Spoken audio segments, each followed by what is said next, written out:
Income tax का return file करना किसी पहाड़ तोड़ने से कम नहीं लगता, लेकिन असलियत में टैक्स रिटर्न फाइल करना इतना भी मुश्किल नहीं है। आईटीआर फाइल करने से पहले कुछ बेसिक पेपर वर्क की जरूरत है, कुछ डॉक्यूमेंट्स जो आपको एक साथ रखने हैं। आज के शो में सरल शब्दों में समझेंगे कि आखिरी तारीख यानी कि 31 जुलाई जो आपसे महज 10 दिन बाद है, कौन से ऐसे काम हैं जो आपको पूरे करने हैं। हमने उन सभी चीजों की, सभी टास्क की एक लिस्ट बनाई है, उसके साथ आपको बताएंगे कि कैसे आप अपना आईटीआर आसानी से घर बैठे फिल कर सकते हैं। हमारे साथ है फिनकार के सीईओ मिस्टर तनवीर आलम। तनवीर, बहुत बहुत स्वागत है कार्यक्रम में आपका। सबसे पहले तो ये बताइए, आईटीआर का नाम सुनते ही लगता है अच्छा किसी प्रोफेशनल की मदद लेनी पड़ेगी, पैसे खर्च करने पड़ेंगे, ये क्या बहुत कॉम्प्लिकेटेड टास्क होता है?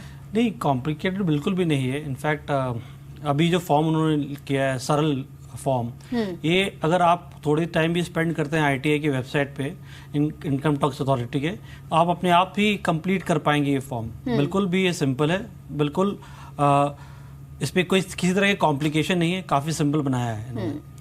बस काफ़ी चीज़ जो है इसको ध्यान में रखना पड़ेगा आपको कि किस किस सोर्स से आपकी इनकम आ रही है, सबको इंक्लूड करें। अच्छा, लेकिन चलिए वो जो हेड्स हैं, क्या क्या चीजें फिल करनी है, उस पर हम डिस्कस करेंगे। लेकिन ये हम जानना चाह रहे हैं, इस बार कुछ चेंज हुआ है। जो सहज 1, आई थिंक जो आईटीआर 1 फॉर्म है, उसमें क्या चेंजेस इस बार हैं, क्या नया एडिशन इस बार किया है? सबसे बड़ा चेंज जो हुआ है कि इस बार फॉर्म में आपको दो चीज डिस्क्लोज करना है। एक तो है कि डिमोनेटाइजेशन के बाद आपने कितने कैश डिपॉजिट किए उसको डिस्क्लोज करना है। तीसरा, इन्होंने सारा पिछले साल से भी किया था, इस बार वो डिटेल में आपके फाइनेंशियल और रियल एस्टेट जो भी एसेट्स हैं, जितने भी एसेट्स हैं, उसकी डिस्क्लोजर करनी होगी आपको। ये दो बहुत मेजर डिस्क्लोजर आया है। और थर्ड जो है, ये आधार कार्ड से सारे आपके अकाउंट्स लिंक कर रहे हैं, और ये आपके पैन अकाउंट वगैरह भी, तो जिनके अभी तक लिंक नहीं है अकाउंट्स आधार से, और पैन कार्ड आधार से लिंक नहीं है, तो they have good enough time है अभी, आप लिंक कर सकते हैं। यस, आप लिंक कर सकते हैं। लेकिन अगर आपका वो लिंक नहीं भी हुआ तो लेकिन फाइल आप आराम से कर पाएंगे, आपको उस पर दिक्कत नहीं आएगी। लेकिन गोइंग फॉरवर्ड आपको वो लिंक करना पड़ेगा। और उस पर भी नजर डाल लेते हैं। ऐसे 10 काम जो आपको करने पड़ेंगे 31 तारीख से पहले, क्योंकि याद दिला दें आपको 31 जुलाई लास्ट डेट है। तो सबसे पहले तो ये आप फाइंड आउट कीजिए कि आपका कौन सा टैक्स ब्रैकेट है, आय आपकी टैक्सेबल है भी या फिर नहीं। इसके अलावा फॉर्म 16, अगर आप एम्प्लॉयड हैं, सैलरीड हैं, तो आपको अपनी कंपनी से फॉर्म 16 लेना पड़ेगा और उसके आधार पर आपको डिटेल्स फिल करनी है। जैसा कि एक्सपर्ट ने कहा कि आपका जो आधार कार्ड है पैन से लिंक्ड होना चाहिए। अभी भी समय आप लिंक कर सकते हैं उसको, बड़ा आसान सा प्रोसेस है, with in minutes, in fact with in seconds आप इसे कर पाएंगे। जो भी डॉक्यूमेंट्स समझेंगे हम तनवीर से, कौन कौन से डॉक्यूमेंट्स चाहिए होंगे, एक साथ कंपाइल करके रखिए, ताकि लास्ट मोमेंट में, लास्ट समय में आपको भागना ना पड़े और उसे ढूंढना ना पड़े कि आपका आधार कार्ड कहां पर रखा है, या फिर आपने फॉर्म 16 अब तक कलेक्ट किया है या कि नहीं। इसके अलावा जो भी आप इन्वेस्टमेंट्स करते हैं, आपको कोई भी मुनाफा अगर हुआ है, उस पर आपको शायद इसमें ब्यौरा भी देना पड़ता है, तो उस पर नजर रखनी होगी। और साथ ही अगर इस बार एक एडिशन भी हुआ है तनवीर से, मुझे अभी याद है, 50 लाख से बियॉन्ड जिनकी एनुअल इनकम है, उनके लिए कुछ अलग से है इस बार। यस, उनकी सरचार्ज बढ़ गया उनके लिए। ओके, तो जिनकी 50 लाख से ऊपर है, ये जो इनकम है सिर्फ सैलरी इनकम है या फिर किसी भी तरह के सोर्स से आई? कलेक्टिवली सोर्स ऑफ इनकम, सारे एवेन्यूज को आपको ऐड करके कलेक्टिवली इनकम आपके 50 लाख के ऊपर होगा, तो उसमें सरचार्ज दिखना पड़ेगा, जो कि ये लिमिट पहले 1 करोड़ के ऊपर था। अच्छा, ओके, तो this is beyond the tax bracket. Alright, तो चलिए सबसे पहले यही बता दीजिए कि अभी एग्जेम्पशन लिमिट इज 2.5, तो उसके नीचे जो लोग हैं उनको नहीं फाइल करना आईटीआर, या कर सकते हैं? देखिए, आईटीआर जो है, आप वेदर आपकी इनकम टैक्सेबल है या नॉन टैक्सेबल है, उससे कोई लिंक नहीं है। इनकम टैक्स रिटर्न फिर भी आप नॉन टैक्सेबल हैं तब भी आप फाइल कर सकते हैं। तो इससे फायदा क्या होगा? ये एक्चुअली क्या है कि आपकी एक रेगुलरिटी मेंटेन हो रही है और आप अपनी फाइल मेंटेन कर रहे हैं। गोइंग फॉरवर्ड फ्यूचर में ये सारे आपके एसेट्स जो हैं ऐड होते रहते हैं। अच्छा, क्योंकि हो सकता है आपके इनकम टैक्सेबल नहीं है। जैसे अभी डीमोनेटाइजेशन आया था, इसमें आप जो हाउस होल्ड में बहुत से जो कैश जो जमा थे, उनको जमा करने के काफी लोगों की क्वेरीज आई। सपोज मान लो फ्यूचर में कुछ आता है, तो आपके पास फाइल में सपोर्टिंग डॉक्यूमेंट रहेगा कि ये इनकम जो है आपने ईयर ऑन ईयर फाइल किया है, अर्न किया है, और इसका आपके पास रिकॉर्ड है। यानी एक तरह से रिटर्न स्टेटमेंट है जो भी आप सैलरी ड्रॉ कर रहे हैं। लेकिन उनकी बात के लिए आप क्या अप्लाई होगा? जो फर्स्ट टाइमर्स यानी जिन्होंने शायद इसी साल में जिनकी जॉब लगी और पहली बार वो टैक्स फाइल करेंगे, जैसे कि हमने समझा कि जो एग्जेम्पशन लिमिट है दैट इज 2.5, टैक्सेबल इनकम अगर 2.5 से ऊपर है तब तो कंपलसरीली आपको भरना ही है, फाइल करना है रिटर्न अपना। लेकिन अगर कोई 2 लाख या फिर उसके नीचे या उसके आसपास है और इफेक्टिवली क्योंकि हम वो टैक्स रेट वगैरह मिलाते हैं तो शायद 3 लाख तक कुछ टैक्स नहीं लगता, तो जो ये लोअर ब्रैकेट में है उनके लिए फायदे क्या क्या है? जैसे एक तो आपने कहा आपका रिकॉर्ड मेंटेन हो रहा है, तो क्या कोई लोन वोन लेने जाएंगे? रिकॉर्ड मिलता है, नेटवर्थ बनती रहती है, फ्यूचर में आपको अगर लोन एलिजिबिलिटी के लिए ट्राई कर रहे हैं तो वो डॉक्यूमेंट बहुत हैंडी आता है। कुछ कंट्रीज आपकी इनकम प्रूफ मांगती है बिफोर गिविंग वीजा, आप इंटरनेशनल ट्रैवल कर रहे हैं, तो ये काफी जगह हैंडी है। इनफैक्ट अब जो इसका दूसरा एस्पेक्ट है, जिनकी टैक्सेबल है लेकिन फाइल नहीं करते ITR, I am not just talking about the salaried people, जो लोग कारोबार कर रहे हैं और उसके थ्रू उनकी आमदनी हो रही है, किसी भी तरह का इन्वेस्टमेंट है, सैलरीड नहीं है लेकिन उनकी आय टैक्सेबल है, वो फाइल नहीं कर रहे हैं, तो कहीं फंस सकते हैं क्या? देखिए ये तो बहुत बड़ा मुद्दा है, इनफैक्ट गवर्नमेंट इससे जूझ भी रही है इसको लेकर। हैविंग सेड दैट, ये जीएसटी का रेगुलेशन काफ़ी हद तक उस बिजनेसमैन जो आईटी रिटर्न फाइल नहीं करे उसको इस नेट के दायरे में लेके आएगी। बट लेकिन देखिए over a period of time जिस हिसाब से डिस्क्लोजर आगे आने वाले समय में जिस तरह रहेगा, क्योंकि आपके पैन अकाउंट्स, आपके आधार सारे लिंक हो जाएंगे, और इस डिजिटल एज में गवर्नमेंट के पास इंफॉर्मेशन जाना बहुत मुश्किल काम नहीं रहेगा। तो एक्चुअली जो इनकम टैक्स हाइड भी कर रहे हैं, कंसील भी कर रहे हैं, उनको over a period of time income tax file करनी ही पड़ेगी, क्योंकि ये डिजिटल एज में ये इंफॉर्मेशन जो गवर्नमेंट के पास जा रही है उनको सारा एक्सेस रहेगा, और इस सिस्टम ऑटोमेटिकली वो फिगर आउट करके रहेगी कि इनका कहीं से टैक्स डिडक्ट हुआ है या कहीं से इनको इनकम आई है, वो डिस्क्लोज नहीं कर रहे हैं। ठीक है, तो चलिए जिनकी 2.5 से ज्यादा है टैक्सेबल ब्रैकेट में आप आते हैं, आपको फाइल करना ही है। सीनियर सिटीजन के लिए शायद 3 लाख तक की छूट है अगर जो एनुअल इनकम है। इसके बियॉन्ड अगर हम देखें तो जो टैक्सेबल सैलरी है वो कैलकुलेट कैसे होगी, क्योंकि पहला स्टेप ही यही है, तो क्या किसी प्रोफेशनल की हेल्प लेनी है या सिंपली अपना फॉर्म 16 रेफर कर दें और उसको देख के आप टैली कर लें? कैसे करना है? बेसिकली क्या होता है, आप अगर टैक्सेबल ब्रैकेट में है, फॉर्म 16 के बेसिस में ये सबसे सिंपल फाइलिंग होती है। लेकिन इसमें भी लोग कुछ 1-2 गलती करते हैं। ये कि अगर मान लीजिए आपकी कोई अदर इनकम है, अच्छा वही जो हम कह रहे थे इन्वेस्टमेंट्स के थ्रू आ रही है, कोई म्यूचुअल फंड, कोई प्रॉपर्टी बेची, कहीं से भी आ रही है, और नहीं कुछ जेन्युइन मिस्टेक्स भी होते हैं। फॉर एग्जांपल मैं एक एग्जांपल दूंगा, आप अपने माइनर बच्चों के नाम में इन्वेस्टमेंट किया, उसकी फिक्स्ड डिपॉजिट इंटरेस्ट आ रही है, जनरली पेरेंट्स इंक्लूड नहीं करते या भूल जाते, वो क्लबिंग ऑफ इनकम के तहत आपको ऐड करना पड़ेगा। ठीक है, तो एक तो फॉर्म 16 की बेसिस में जब फाइल करते हैं, कंपनी आपकी टैक्स ऑलरेडी डिडक्ट करती रहती है, लेकिन आपका कोई और इनकम नहीं है तो सिर्फ फॉर्म 16 के बेसिस में इनकम टैक्स रिटर्न फाइल कर सकते हैं। आपकी टैक्स जो है टोटल एट सोर्स डिडक्ट हो चुकी होती है, आपको कोई टैक्स देना भी नहीं पड़ेगा। एक और चीज है तनवीर, हमने देखा कि रेंटल इनकम, बिकॉज ये एक ऐसा स्पेस है, इसमें किराएदार को ही सारी परेशानी उठानी पड़ती है। जो बहुत सारे लोग हैं जो लेट आउट करते हैं property and multiple number of tenants उनके होते हैं, रेंट से जो इनकम आ रही है, lot of people I can bet on that कि वो लोग नहीं उसको शो करते हैं आईटीआर में। कुछ अगर आईटी विभाग के रडार पे आएंगे तो फिर बुरा फंस जाएंगे आई थिंक।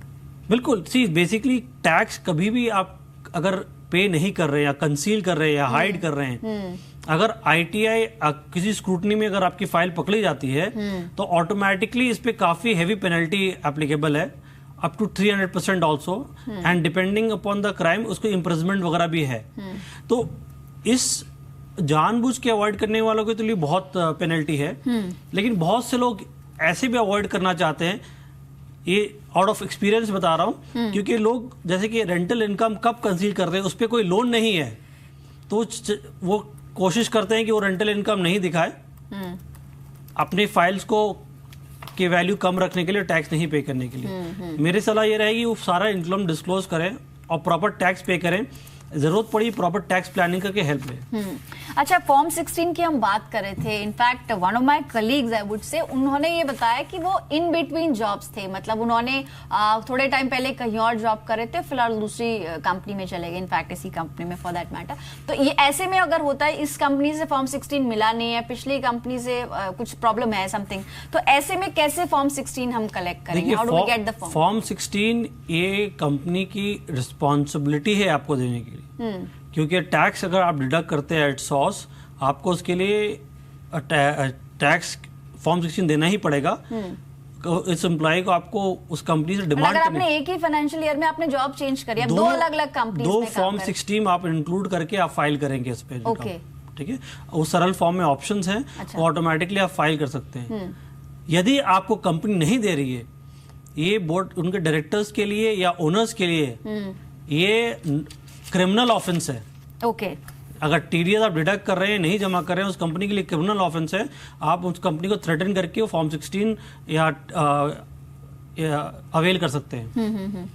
तो जैसे आपने कहा था कि फॉर्म 16 में टीडीएस और बाकी सब चीजों की डिटेल्स होती हैं, इसका कोई और वे आउट है? आई थिंक शायद फॉर्म 26 एएस के जरिए, ट्रेसेस के जरिए आप चेक कर सकते हैं टीडीएस आपका। देखिए, लेकिन उस पे आप तभी चेक कर पाएंगे जिसने आपने टीडीएस डिडक्ट करके सबमिट किया आपके बिहाफ में। ओके, उस पे क्या होता है कि पैन नंबर लिंक होता है, आपके उस पैन नंबर के अगेंस्ट में वो ट्रेसेस है 26 एएस फॉर्म में आईटी में, आप उस पे चाहेंगे तो आपके अगेंस्ट में जो भी टैक्स डिडक्ट करके सबमिट किए हो आप रिफ्लेक्ट करेगा। तो आप वो इन्फॉर्मेशन लेके, is there a gap between that, जिससे हम कह रहे हैं कि आप देख सकते हैं साइट पे जाके आप चेक कर सकते हैं, बट करेक्टली ये फिगर सही कोट कर रहे हैं, उसमें कोई डिस्पैरिटी तो नहीं है ऐसा कुछ? बिकॉज आईटीआर फाइल करने से पहले आपको चेक करना पड़ेगा। आपको बिल्कुल चेक करना पड़ेगा। इनफैक्ट एक बहुत ही बड़ी कंपनी की बात कर रहा हूँ, in fact it's a well known company, may not be listed नहीं है। वन ऑफ माई क्लाइंट, आपका नाम नहीं ले सकता, वन ऑफ माई क्लाइंट केम से कि उन्होंने टीडीएस डिडक्ट किया लेकिन सबमिट नहीं, जमा नहीं किया, तो शो नहीं कर रहे हो। इसीलिए उस सिचुएशन में ये लोग कंपनी वगैरह आपको फॉर्म 16 देने से कतराते हैं। ओके ओके, बट आपने जैसे बोला ये मैंडेटरी है, उनको देना ही पड़ेगा। अगर आपने कंपनी छोड़ भी दी है, even then they are supposed to, they have to. अगर आपसे टीडीएस डिडक्ट हुई है और कंपनी ने जमा नहीं किया है, ये उनकी लायबिलिटी, आपकी लायबिलिटी नहीं है। अच्छा, बियॉन्ड द सैलरी, जैसे कई बार होता है कि आपने कोई एफडी में इन्वेस्टमेंट किया था और आपने वो फॉर्म 15G जो एक साथ में फॉर्म लगता है टीडीएस नहीं कटवाना, वो आपने नहीं जमा किया और आपका टीडीएस कट गया, तो वो रिटर्न में कैसे फाइल होगा? देखिए क्या होता है, बहुत सिंपल है। आप वो एफडी का इंटरेस्ट जोड़ेंगे, आपकी जो टैक्सेबल इनकम आ रही है वो टैक्स एप्लीकेबल है। अगर टैक्स आपको मान लीजिए 100 रुपये टैक्स आ रहा है और टीडीएस उस पर 10 रुपये कटा है, तो आपको नेट 90 रुपीज टैक्स देना है। अच्छा, और ठीक है। बैंक ने अगर टीडीएस काटा है, वो सेम ट्रेसेस 26 एएस में आपको 10 रुपये टीडीएस का रिकॉर्ड मिल जाएगा। ओके, ठीक है। साथ ही आपने जैसे शुरुआत में हमने बोला कि आधार को पैन से लिंक करना है। इन केस ये नहीं किया हुआ है और आप बैठे हैं आईटीआर फाइल करने के लिए और डेट बिल्कुल नजदीक आ चुकी है, तो ड्यूरिंग दैट टाइम जब आप फाइल कर रहे हैं, फिल कर रहे हैं अपना फॉर्म, उसमें शायद एक ऑप्शन होता है कि आप सेव एंड सबमिट लेटर का शायद ऑप्शन है। आप एक साथ नहीं फिल कर सकते, तो आप धीरे धीरे करके उसको बाद में सबमिट कर सकते हैं। ये जो एक प्रॉब्लम है, क्योंकि अभी मोस्टली हम देख रहे हैं सभी इन्वेस्टमेंट्स में आधार लिंक करना ही है, पैन को भी लिंक करना है, there lot of issue on this. तो अभी अगर ये नहीं किया हुआ अभी तक और मैं फाइल करने बैठ गई हूँ, तो कुछ प्रॉब्लम हो जाएगी या होगा ही नहीं, सबमिट नहीं होगा, लेगा नहीं वो? टिपिकली सबमिट नहीं होगा, लिंक करना चाहेंगे, लेकिन कभी कभी क्या कुछ लिंकिंग में भी दिक्कत आ रही है, जो प्रैक्टिकल मैंने प्रॉब्लम दिया है, उस केस में आप फाइल कर सकते हैं, लेकिन पहले ही वो आपसे ये करेगा लिंक करिए आप। ओके, वो अपने आप ऑप्शन आएगा कि आप अपने आधार कार्ड से पैन को लिंक कर दीजिए। Alright, so this is a compulsion. ये एक और चीज में आपने जो क्वेश्चन किया ना कि लोग फॉर्म फिल करते हैं, हाफ फिल करके सेव करके रखते हैं, हाँ, ये प्रॉब्लम एक सिंपल सी है। ये फॉर्म डिफिकल्ट नहीं है, लेकिन क्या होता है जब भरने जाते हैं तो आइडिया नहीं रहता कि कौन कौन से डिटेल्स चाहिए होंगे, इसी वजह से वो डिटेल्स हैंडी नहीं रहती हैं और वो लोग फिर क्या करते हैं, वो पार्टली फॉर्म फिल करके छोड़ देते हैं। तो बेसिकली सारे इंफॉर्मेशन अगर आप लेके बैठते हैं साथ में, सारा रिकॉर्ड्स, तो आपके लिए बहुत इजी होता है वो फॉर्म कंप्लीट करना। ऑलराइट, तो चलिए अब तक हमने 3-4 स्टेप्स तो समझ लिए। सबसे पहला तो ये कि आप अपनी कैलकुलेट कर लीजिए आय टैक्सेबल है कि नहीं, और फिर आप देख लीजिए 2.5 लाख से अगर नीचे, कंपल्शन नहीं है लेकिन फायदे की बात है, कल को लोन लेने जाएंगे तो आपके पास रिकॉर्डेड स्टेटमेंट रहेगा कि मैं जॉब कर रहा हूं और आपको बैंक आसानी से लोन दे देगा। दूसरी बात यह कि फॉर्म 16 अगर पिछली कंपनी से नहीं मिला है, जैसे कि एक्सपर्ट ने कहा, वो बाउंड है आपको देने के लिए, तो कोई भी ऐसी धांधली नहीं चलेगी। फॉर्म 16 आप अगर आप इन बिटवीन जॉब से एक ही फाइनेंशियल ईयर में अलग अलग जो कंपनी से काम किया है आपने, तो भी आपको दोनों फॉर्म 16 लेने पड़ेंगे। आधार कार्ड को पैन से लिंक कर लीजिए, अभी भी काफी समय बाकी है। जहां तक डॉक्यूमेंट्स की हम बात कर रहे थे तनवीर, कौन कौन से डॉक्यूमेंट्स चाहिए, जो हम बार बार इंसिस्ट कर रहे हैं कि आप हैपेजर्ड मैनर में रखते हैं काफी लोग अपने डॉक्यूमेंट्स को, और जब ऐसी कुछ फाइलिंग होती है या और भी कभी कुछ सबमिट करना होता है, टैक्स डिक्लेरेशन देना होता है, देन दे लुक अराउंड कि अच्छा मेरा पैन कार्ड कहाँ पड़ा हुआ है या मेरा सो एंड सो डॉक्यूमेंट कहाँ है। इस चीज के लिए ITR फाइलिंग के लिए what are the most important documents, क्या क्या चीजें चाहिए हैंडी जो होनी चाहिए जब हम फॉर्म लैपटॉप के सामने बैठे हैं फाइल कर रहे हैं अपना ITR? What are things that we need at that point? देखिए फॉर्म फाइल करना बहुत सिंपल है। एक तो है कि अगर आप एम्प्लॉयड हैं तो आपके पास फॉर्म 16 होगा, एक वो हो गया। दूसरा बेसिकली क्या होता है कि आपके जितने भी सोर्सेज ऑफ इनकम है एवेन्यूज के, और उस इनकम एवेन्यू सोर्स को आप ऐड किए, जैसे कि आपका इंटरेस्ट इनकम हो गया, इनकम फ्रॉम रेंटल इनकम हो गया, और इसके अलावा जैसे कि आपने कोई म्यूचुअल फंड या शेयर्स में इन्वेस्ट किए, उसमें कितने लॉन्ग टर्म कैपिटल गेन्स है, कितने शॉर्ट टर्म कैपिटल गेन्स है, ये सारे इनकम्स आप ऐड करें। ये सारे डॉक्यूमेंट्स आपके जितने भी सोर्सेज ऑफ इनकम है, सारे डॉक्यूमेंट्स आपके पास होने चाहिए और एग्जैक्ट नंबर के साथ। आपने इन्वेस्ट किया है, कितना कैपिटल गेन्स आया, कितना शॉर्ट टर्म आया है, कितना लॉन्ग टर्म कैपिटल गेन्स आया, सारे इन्फॉर्मेशन आपके पास होनी चाहिए।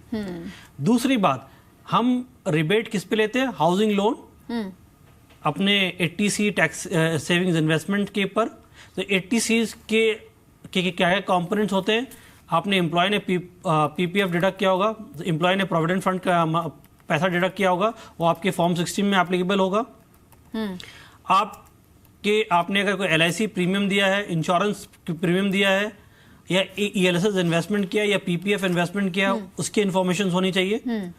मेडिकल इंश्योरेंस या ATD की इन्फॉर्मेशन होनी चाहिए। All the investments including your ATC, ATD और भी कुछ डोनेशंस वगैरह दे रखी है, वो भी आएगा। ATG में वो डोनेशंस की रिसीट्स भी आएंगे, सारा कुछ आपके पास हैंडी होना चाहिए। और statutory document like pan card वगैरह, आधार लिंक कर आधार नंबर वो आपके साथ है। आई थिंक ये 2 डॉक्यूमेंट्स काफी है, पैन कार्ड और आपका आधार कार्ड। बिल्कुल, तो ये सारे इन्फॉर्मेशन डॉक्यूमेंट्स हैं, तो आप आराम से फाइल कर सकते हैं। ठीक है, चलिए, तो डॉक्यूमेंट्स कौन कौन से वो तो आपने बता दिया। आपने कैपिटल गेन्स का जिक्र किया था। कोई भी इन्वेस्टमेंट जो है, कई बार क्या होता है कि कुछ मिस आउट हो जाता है, ध्यान नहीं रहता। ये कैपिटल गेन तो नहीं है, लेकिन अगर मेरे पास एक से ज्यादा अकाउंट है, सैलरीड अकाउंट जो है मेरा, वो तो मैंने लिंक कर रखा है अपने अकाउंट से, खाते से, पैन कार्ड से, तो एवरीथिंग इज मेंशन। बट मेरे पास एक और अकाउंट है, या हो सकता है मल्टीपल अकाउंट्स हो मेरे पास, और उनमें भी अच्छा खासा बैलेंस है, एटलीस्ट इंटरेस्ट तो मुझे मिल ही रहा है बैंक से, वो मैं मेंशन नहीं कर रही हूँ, तो कुछ गड़बड़ हो जाएगी? बिल्कुल।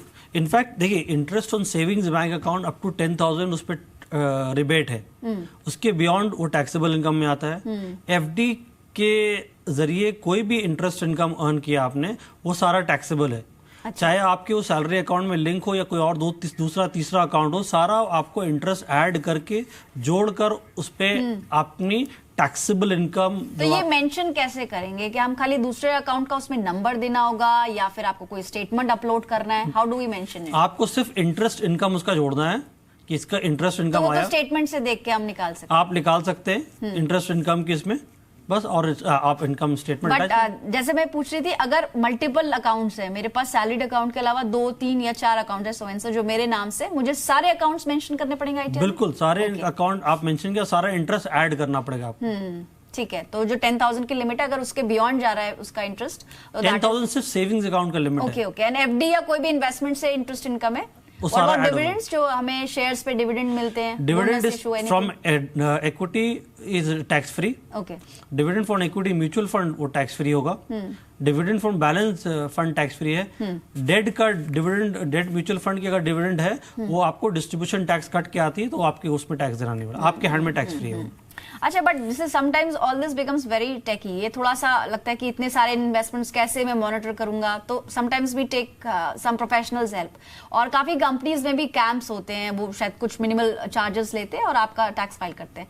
हम कई बार एड्स भी देख रही हूँ मैं, बहुत सारे एडवर्टीजमेंट्स आ रहे हैं ऑनलाइन कि आप यू पे अ लिटिल अमाउंट एंड हम आपका ऑनलाइन आपका ITR विल, मतलब we are not meeting any person. जैसे कैंप्स में तो फिर भी देर इज समबडी, आप मिल रहे हैं, आप उनको अपने डॉक्यूमेंट्स दे रहे हैं और वो आपके बिहाफ पे फाइल कर रहे हैं। लेकिन अगर हम ऑनलाइन करते हैं, ये सेफ होता है? इसमें कोई इशू तो नहीं? Because all your documents you are sharing with that some unknown identity, I don't know. नहीं, ये सब कंपनी अच्छी कंपनी है। फॉर एग्जांपल अब जो HR ब्लॉक ले लीजिए, HR block is a global company, listed company है न्यूयॉर्क स्टॉक एक्सचेंज में, काफी रेप्यूटेड कंपनी है, आप कोई प्रॉब्लम नहीं है, डेटा कॉन्फिडेंशियलिटी लोग मेंटेन करते हैं। इंडिया में काफी कंपनी जैसे क्लियर टैक्स वगैरह, simple tax, those who don't have the time और वो किसी ऑनलाइन या नॉलेज ITR फाइलिंग कंपनी की मदद लेते तो भी कर सकते हैं। और वो चार्जेस बहुत नॉमिनल है, 250 रुपए से लेके आपको 700-750 रुपए तक मिल जाएगा। आप उसमें आप अपने टैक्स फाइलिंग कर सकते हैं। जितनी ज्यादा सैलरी उसके सबसे ज्यादा चार्ज तो नहीं, चार्जेस वो लोग कैसे डिफाइन करते हैं कि यदि आप फॉर्म 16 और सिर्फ इंटरेस्ट लेंगे तो हो सकता है 250 रुपये लेगा। अच्छा। उसमें आपने रेंटल इनकम ऐड कर लिया, फिर आप उसको बढ़ जाता है चार्ज। उसमें अगर आपने टैक्स रिबेट लिया हाउसिंग लोन वगैरह में, वो कैलकुलेशन करना है तो उससे उसका चार्ज बढ़ जाएगा। ऐसे ऐसे वो चार्ज ऐड करते रहते हैं फॉर द डिफरेंट सर्विसेज। ठीक है, चलिए कैपिटल गेन्स भी हमने इंक्लूड कर लिया, क्या क्या इन्वेस्टमेंट्स है वो भी आपने बता दिया। लेकिन एक और इम्पोर्टेंट बात, जो सोर्सेज होते हैं, जैसे कि जो फॉर्म होगा उसमें क्या है क्लियरली मेंशन होगा income from this other sources या फिर इनकम फ्रॉम सैलरी।